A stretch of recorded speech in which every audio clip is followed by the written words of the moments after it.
All right, today we're pulling back the curtain on a really intense psychological journey.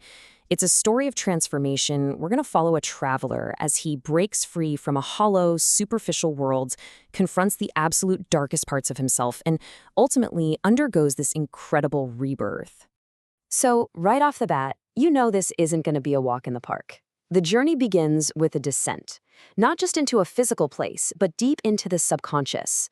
This velvet gloom really sets the tone. It's pulling us down into the hidden and, frankly, often terrifying depths of the traveler's own mind. The first thing that has to happen is an escape.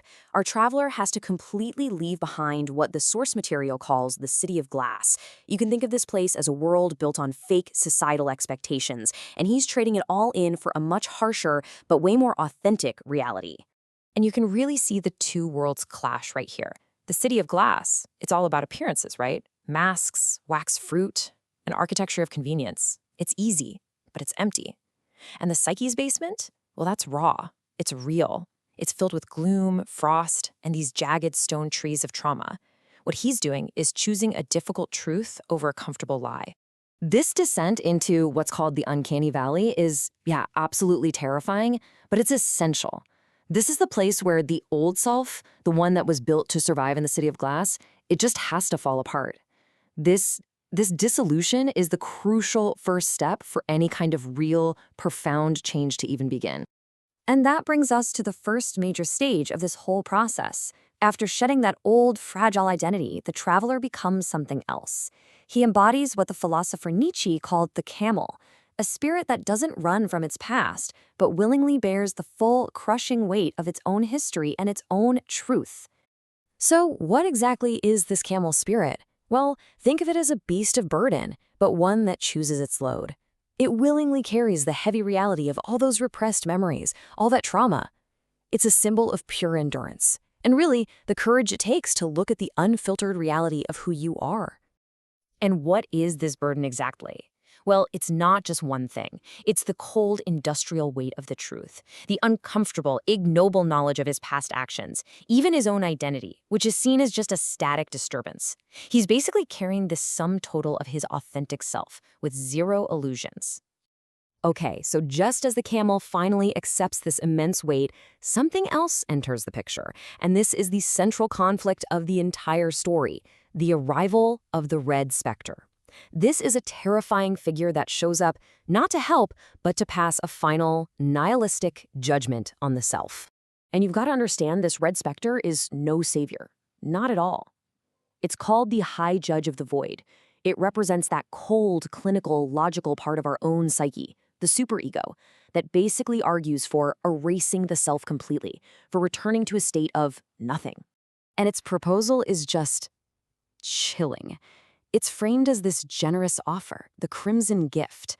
And what is this gift? Total erasure. It's presented as a final relief from what it calls the terminal sickness of existence. It's the promise of an end to all struggle. But the price is life itself. The Spectre's whole operating system, if you will, is called the logic of zero. It's this deeply nihilistic idea that the only perfect, flawless state is non-existence. From its point of view, life is a mistake, an error that needs to be corrected by returning to the total absence of self.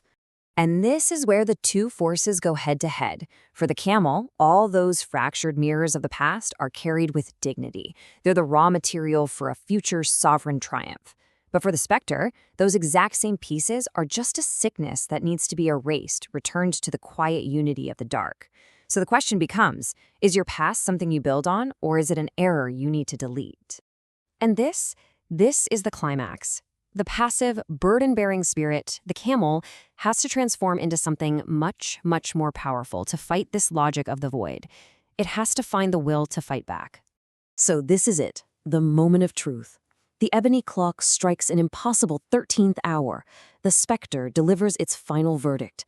Will the traveler's fragile self just give in and accept this terminal shudder? No. Just one word, but it changes everything. This is the turning point. It's a fierce, powerful, absolute rejection of the Spectre's nihilism. It's the birth of active resistance.